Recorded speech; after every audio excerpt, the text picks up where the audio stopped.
E lá vamos nós, voltamos. Instituto Federal de Alagoas, curso Cadixa para Construção Civil, a disciplina Informática Básica. Vamos à nossa primeira aula de Introdução à Informática, tá? Vamos abrir aqui a janela da aula.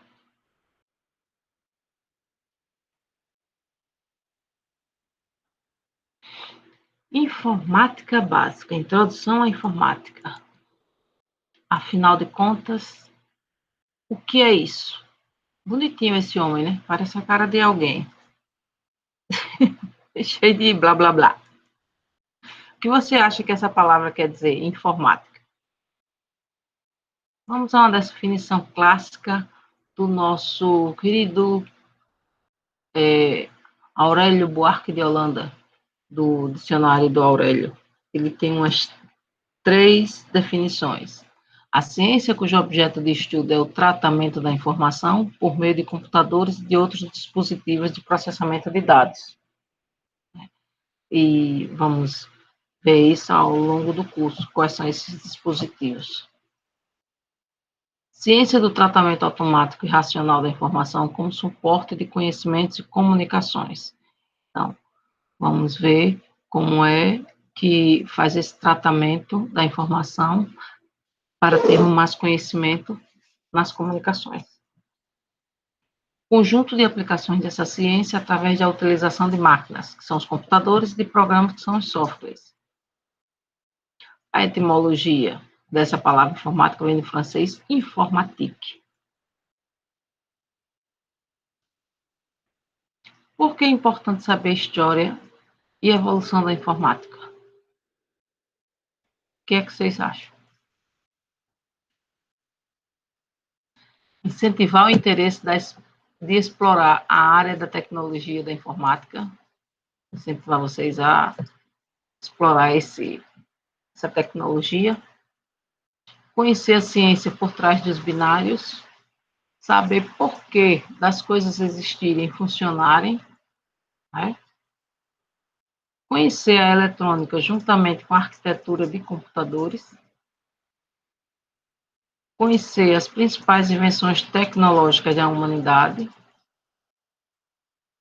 e motivar as pessoas que estão ingressando nessa área, do mesmo modo que os engenheiros e cientistas da computação, a criarem novas soluções inteligentes, incentivar vocês a estudar mais essa parte de informática. Vamos a um pouco de história. Mecanismo de Antiquítera. É a peça, essa foto é da peça desse mecanismo, onde encontra a maior parte das engrenagens e é uma ilustração de como os cientistas gregos da época usavam o mecanismo. Esse mecanismo é denominado como uma antiga calculadora analógica, com aproximadamente 30 engrenagens de bronze, desenvolvida para prever posições astronômicas, eclipses para os calendários. Por isso que tem essa foto aqui, mostrando que eles estavam calculando os eclipses. A informática tem sua base cálculos matemáticos e o raciocínio lógico. Desde a antiguidade, as civilizações gregas, babilônicas, sumérias e chinesas já possuíam um domínio sobre os números, tendo como exemplo os babilônios, que criaram em 3000 a.C. uma estrutura de madeira com anéis chamada de ábacos, como forma de apoio para calcular as vendas do comércio. O ábaco é esse instrumento aqui, que tem uns filetezinhos e vários, eles fazem os cálculos através dessas bolinhas. O ábaco é um instrumento para auxiliar nos cálculos, foi inventado por volta do ano 2000 a.C., conhecido em chinês como Suanpan e em japonês como Soroban. Ainda é muito utilizado nos países asiáticos e em alguns centros de ensino pelo mundo. Blaise Pascal, o matemático francês, inventou a primeira calculadora mecânica, capaz de realizar operações de adição e subtração, que é essa máquina pascalina, de 1642. A máquina analítica, depois disso veio a máquina analítica de Babbage e Ada Lovelace. Charles Babbage, matemático inglês, projetou a máquina das diferenças em 1822 e a máquina analítica em 1833. Ele é considerado o precursor do computador eletrônico digital, pois sua máquina analítica possuía 3 estágios fundamentais, como os computadores atuais. Tem a entrada, com cartões perfurados, tem o processamento utilizando memória, que são as engrenagens, e tem abrigando o programa de execução, que é a saída. As máquinas não trabalham sozinhas, elas necessitam de instruções que os seres humanos projetam e programam para resolver problemas do cotidiano.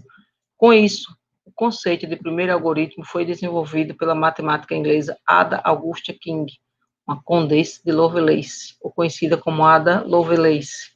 Em 1842, Babbage realizou um seminário sobre sua máquina analítica, que posteriormente foi publicado em francês. Contudo, ele solicitou ajuda a Ada para produzir em inglês e adicionar comentários sobre sua máquina no documento.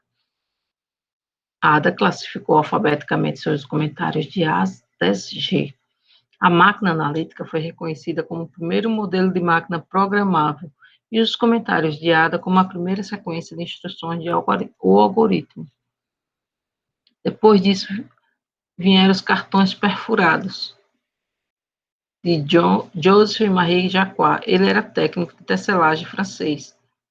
Ele criou o TA automático controlado por cartões perfurados, que é esse TA aqui. Então, tem esse cartãozinho saindo aqui, que eles usavam para fazer os cálculos matemáticos. E depois ele usou para processar o censo americano de 1890. Eles guardavam informações e comandos nas máquinas.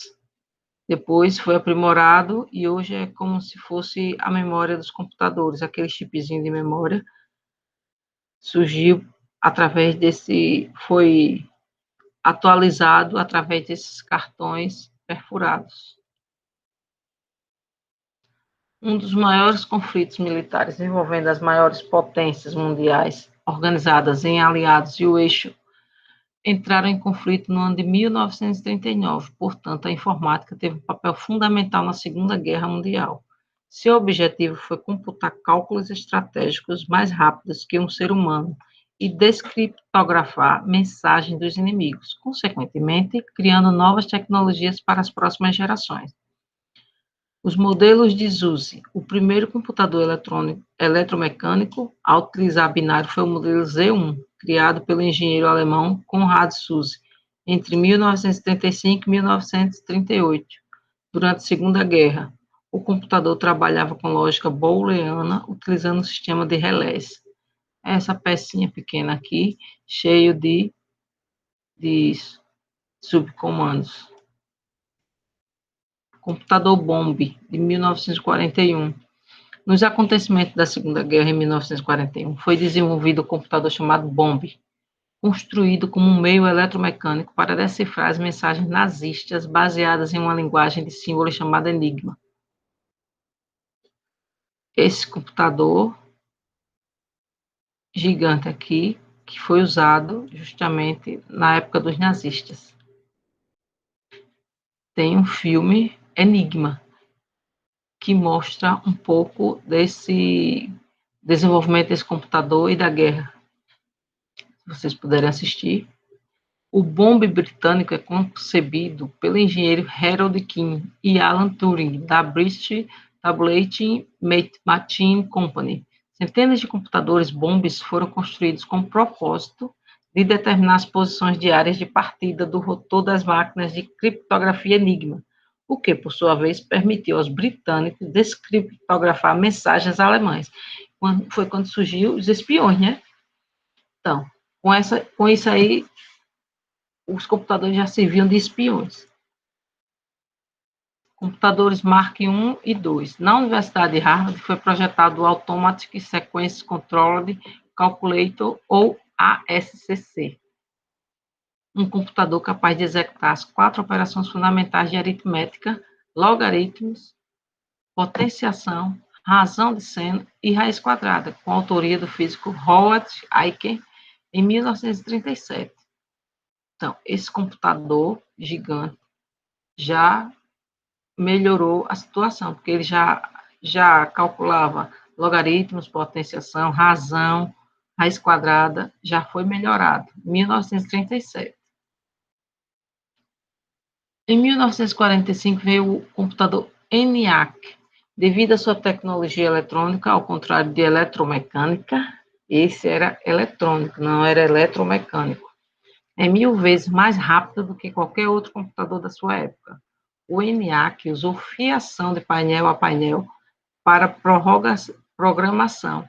Usou cerca de 18 mil válvulas, incluindo 70 mil resistores, 10 mil capacitores, 6 mil switches e 1.500 relés. Ocupou 1.800 metros quadrados e pesou cerca de 27 toneladas. Aqui, ó, mostrando os fios e o tamanho dele com relação a uma pessoa. Depois veio o Colossus de 1945, outro computador que foi desenvolvido entre 43 e 45 para descriptografar os complexos símbolos de Lorenz SZ40, utilizado pelos nazistas. O Colossus é um computador que utilizava em média 2.500 válvulas para computar lógica booleana.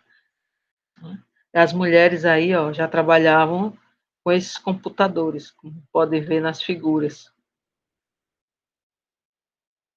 Uma pequena cronologia da microinformática. Em 1975 foi o lançamento do primeiro microcomputador, Altair 8080. Em 76, Steve Wozniak e Steve Jobs lançam o computador da Apple. Depois, no ano seguinte, eles lançam o Apple II.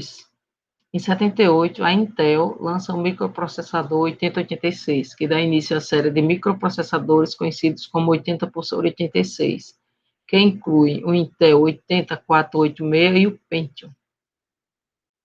Em 1979, primeiro programa comercial para microcomputadores, a planilha eletrônica VisiCalc.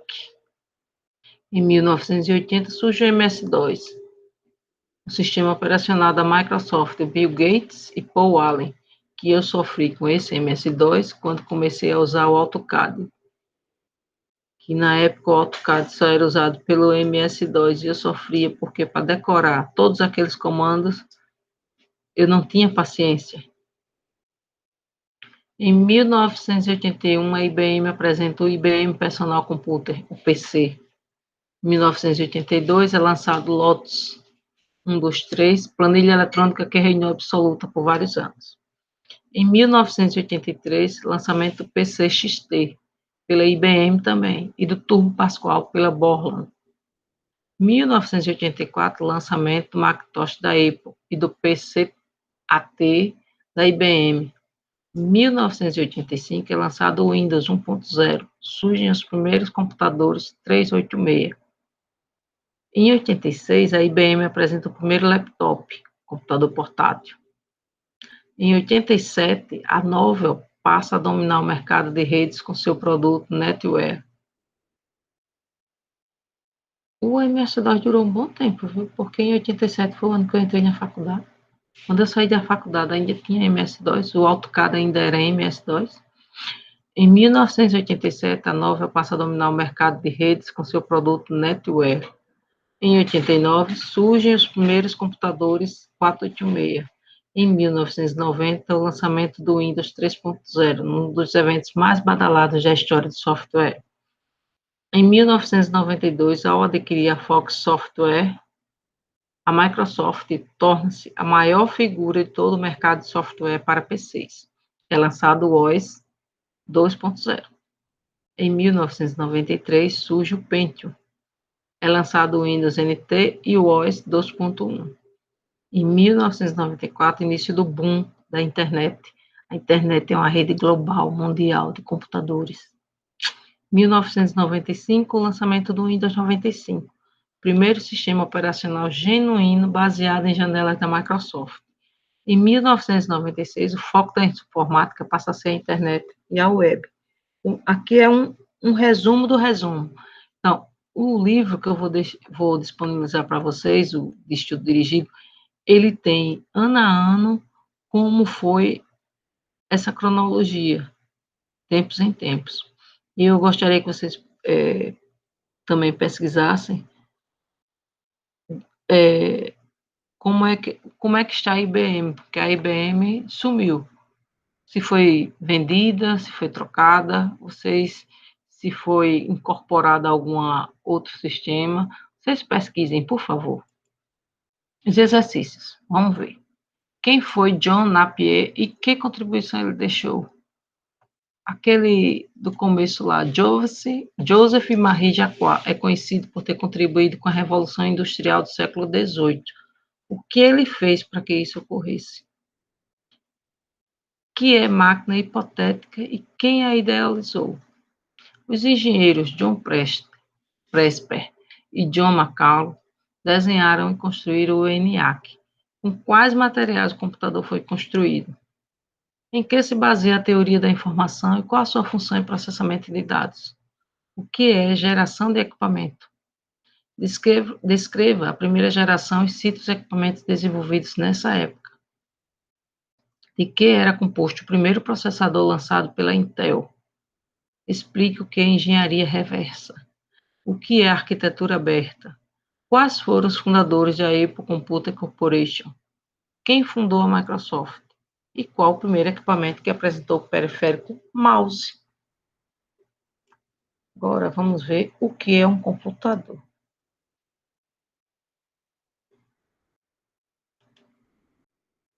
Vamos ver as definições clássicas. A máquina, constituída por uma série de componentes e circuitos eletrônicos, capaz de receber, armazenar, processar e transmitir informações, como o teclado, o mouse, tem um gabinete que armazena e processa as informações, e o monitor que transmite as informações para quem está trabalhando. É uma máquina composta de elementos físicos do tipo eletrônico, capaz de realizar grande variedade de trabalhos com alta velocidade e precisão, desde que receba as instruções adequadas do usuário. Se a pessoa não for bom, o trabalho também não sai bom. Descrição física. O computador é aquilo que eu consigo ver, tocar e ouvir. Descrever com os sentidos. A descrição funcional. O computador é aquilo que eu sei que faz e faço com ele. As suas funções. Descrição por associação. O computador é algo que associo a outras ideias. O computador é uma máquina que processa dados, orientada por um conjunto de instruções destinada a produzir resultados completos, com um mínimo de intervenção humana. Entre vários benefícios, podemos citar grande velocidade no processamento e disponibilização de informações, precisão no fornecimento das informações, próprio para execução de tarefas repetitivas e propicia a redução de custos em várias atividades. Classificação geral dos computadores. Computadores analógicos manipulam sinais elétricos do tipo contínuo. A programação geralmente acha-se implementada na fiação de seus circuitos. São utilizados principalmente para controle de processo e instrumentação. Possuem característica apropriada para medição por tratar informações analógicas contínuas.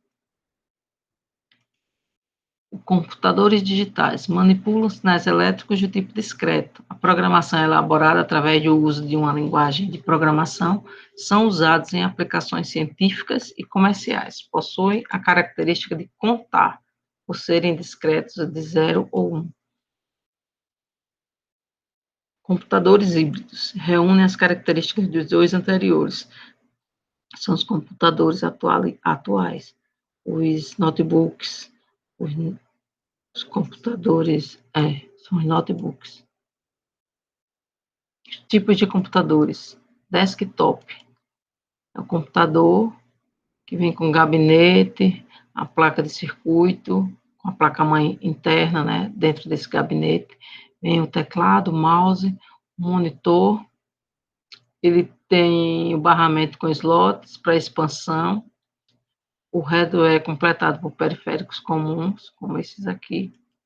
O laptop é um computador portátil. Esse aqui é um computador infantil, um laptop infantil, é pequeno.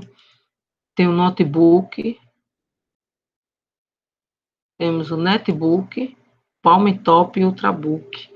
O netbook é um notebook menorzinho, bem pequeno, porque as pessoas estavam precisando de um computador que pudesse ser levado manualmente dentro de uma bolsa, dentro, bem disfarçado, né? Porque o notebook já é maiorzinho. O Palm Top foi substituído pelos smartphones. Ele era usado principalmente para o pessoal que tinha esses vendedores externos, tipo os vendedores de Abrama. Eles usavam muito esse Palm Top para enviar notas fiscais para a empresa. Eles podiam vender em qualquer lugar e já enviavam diretamente pelo Palm Top para a empresa as notas fiscais e as vendas. E o Ultrabook é da Mac, que é Ultrabook por ele ser bem fininho. Então, temos a Macintosh. O termo Mac é genérico e cobre todos os computadores desktop, notebooks e servidores da Apple. A principal característica é que eles são fabricados apenas por ela e utilizam o sistema operacional da própria Apple. Workstation, também chamado de estação de trabalho, é um microcomputador high-end de altíssimo desempenho concebido para ser usado em aplicações técnicas ou científicas. Elas oferecem um melhor desempenho do que os computadores desktop, especialmente com relação a CPU e gráficos, capacidade de memória e, consequentemente, capacidade multitarefa. Esses a gente vê muito em filme, essas estações de trabalho, vê muito naqueles filmes da NASA, que tem uma pessoa fica lá sentada com o teclado e várias telas mostrando várias coisas ao mesmo tempo, né? Compartilhando várias coisas. Então, os exercícios. Qual a diferença entre laptop, netbook e notebook? Qual a diferença entre notebook e ultrabook? Com essa pandemia, vocês acham que podemos ter um workstation em casa? Algumas pessoas já têm workstation em casa. Cite algumas finalidades. Com isso, encerramos a nossa aula de hoje e voltaremos amanhã.